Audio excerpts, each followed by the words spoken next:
Hello and welcome back to the Bronuts. This time, we're going to hopefully get the car back on the ground and on its own wheels for the first time in over 15 years. So what we're going to do is we're going to explain why the car is on this jig, the reasons for it, and then hopefully we're going to lift it up, slide the jig out and drop it down on its own wheels. As we said last time, the car actually only came with one wheel, which I'm actually sat on at the moment. We actually managed to source a set of 430 wheels, which I'm actually sat on at the moment. So hopefully we'll get the 430 wheels on the car so we can get that onto the ground. Interestingly, so we're looking at the tyre that came with the car and we checked out the dot number on it and it's a tyre from 99, which is when the car was built. I've got a tread depth gauge here, so I'm just going to measure the tread as well. And I'm not sure if you can see this from there, but it's about 6.5 millimetres of tread left from a 1999 tyre. Yeah, so as we said, the car hasn't been on the ground. It's only done 4,500 kilometres, so that might be an original tyre that he sat on at the moment. Okay, before we go into actually lifting the jig up, we're going to show you some photos of work that's been done on the car and hopefully give you a bit of background. So as you can see, we've got a whole load of photos. The guy we actually bought the car from was a massive Ferrari aficionado. He'd worked on a load of exotics and he'd bought this one to do as a project in his retirement. Sadly, he couldn't do that because of health problems, so we ended up buying the car from him and hope to finish it. As you can see from the photos, he's documented almost all of the work that he's done. Here you can see there's some slight damage to the A-pillar.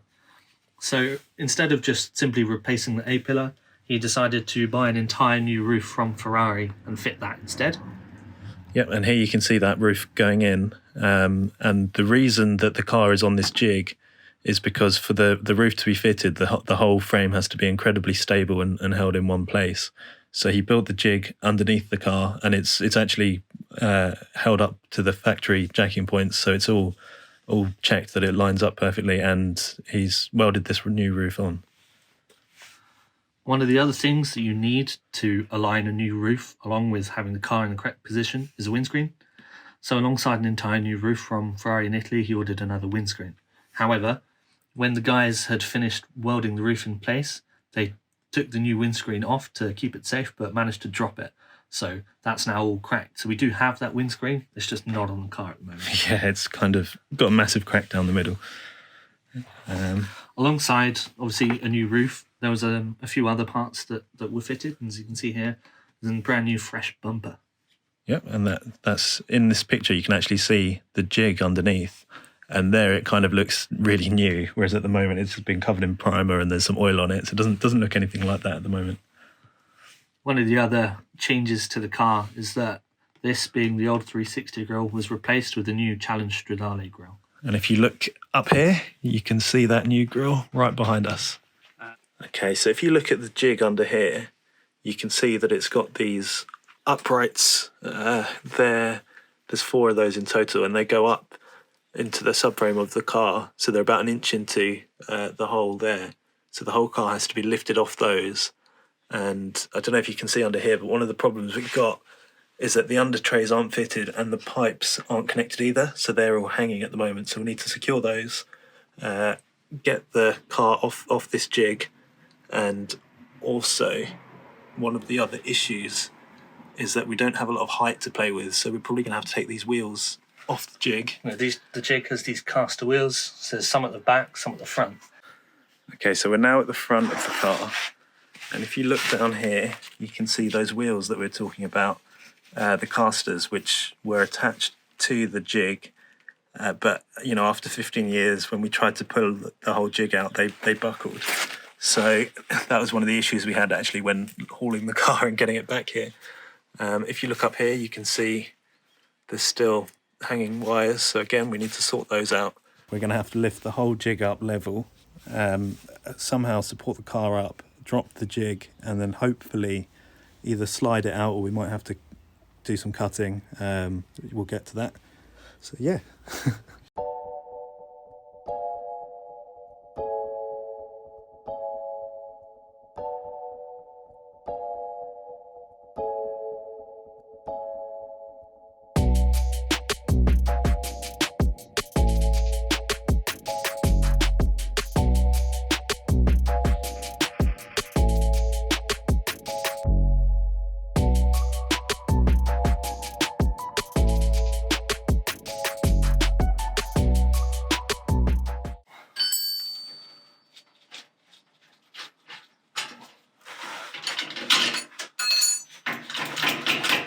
quite.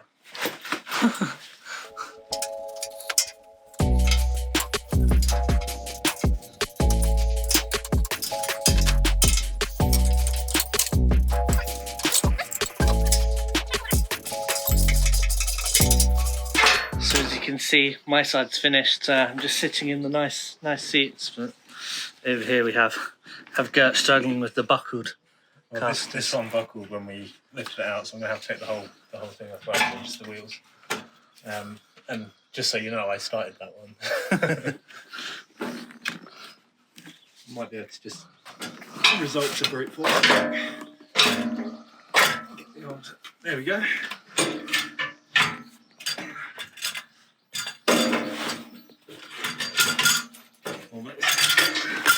Yeah!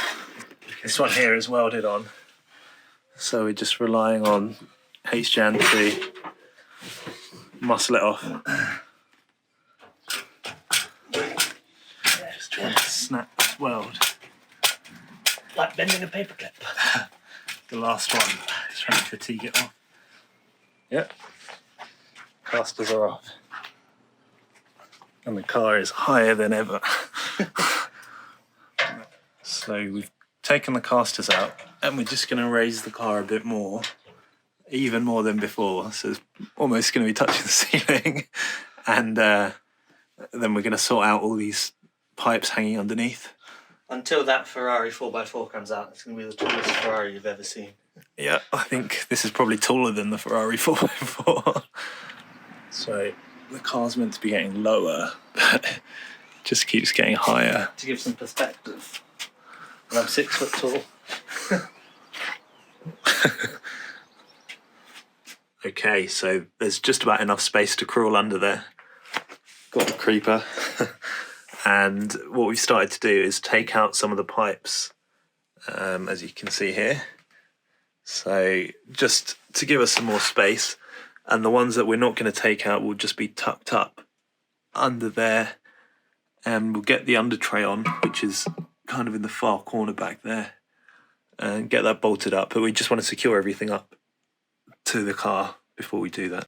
Okay, so we're underneath the car now.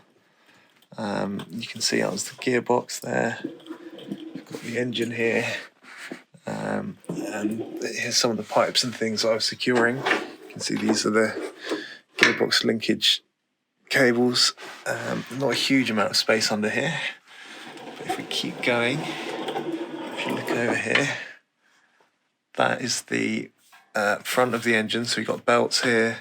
You can see there's a lot of things which are currently held up with cable ties, which we're going to continue to do just to get everything secured. So if we keep going, you can see here, these are the cables that are hanging down. This black piece is the under tray which we're going to fit once everything's secured. If we just keep going, just here, that is the front of the car, so that leads up to the boot. So if you look closely, you can see now that the pipes and wires have all been secured, and we fitted the under tray. We couldn't really film it, there wasn't a lot of space down there, but as you can see, there's nothing hanging now. So it's another day. We've started to make some progress. HJAN, do you want to give an update? We're now at the biggest challenge so far. We've managed to get the car onto its own axle stand. The jig has now actually been dropped, so we've had to put stands under the suspension to hold the car up. We've dropped the jig, and what we're going to do now is just take these pins out that are there and there, and obviously there's 6 in total, so that we've got a bit more space to play with, and then we'll have to wheel the jig out from under the car using some dollies, I guess.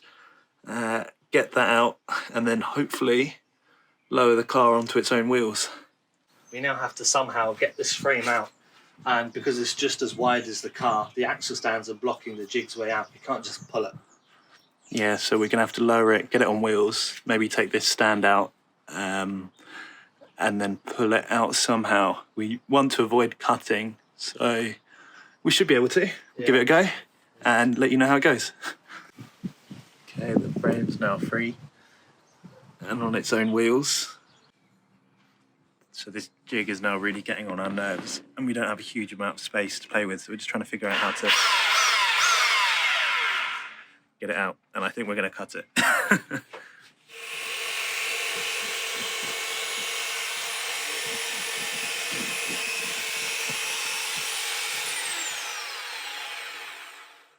Ooh, it's hard work, that. Okay, so if you look closely, you can see cut there, and also at the back we've made 2 more cuts.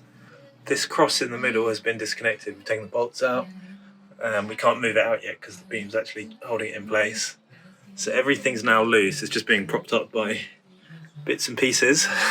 There's literally a dolly under that side, piece of steel there. I think over there there's some wood as well. So yeah, we just got to move it and make sure it doesn't obviously knock the axle stands. We used about 5 blades just making those 4 cuts, so I think we've done a good job of it.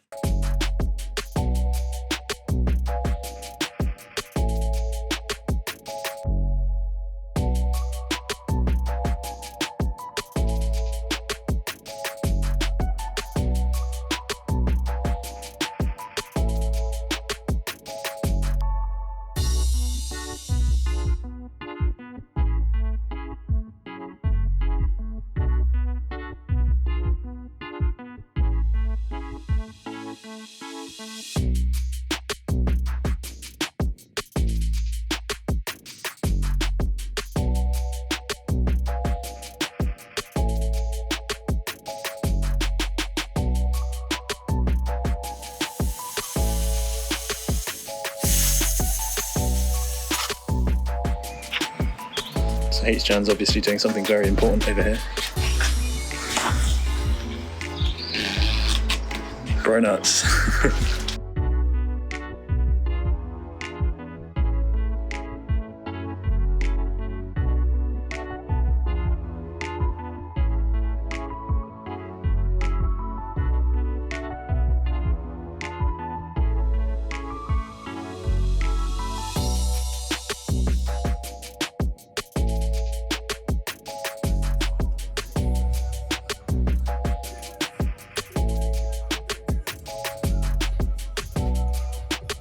Touchdown!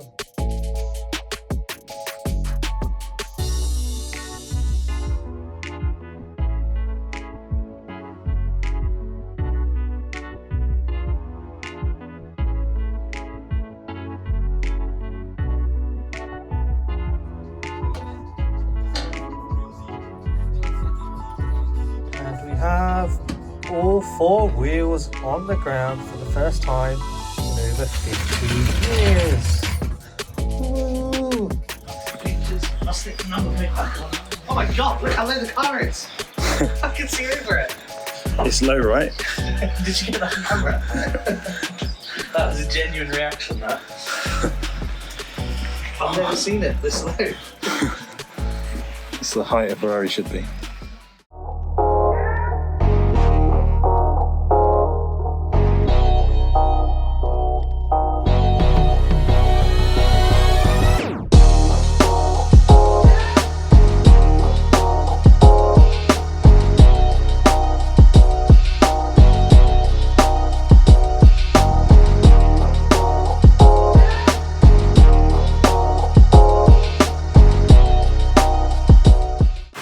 We hope you enjoyed watching this video, seeing us take the car down off of that jig, get it onto the ground on its own wheels for the first time in over 15 years.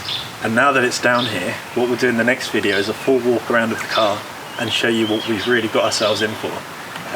Sorry about the sound issues that we did have earlier on. We've resolved those now, so hopefully it's upwards from here. Yep, if you did like the video, or even if you didn't, please do give us a like, subscribe, and hit that bell icon so any future uploads you just get an alert. And don't forget to share it with anybody else who might be interested. We'll see you in the next one.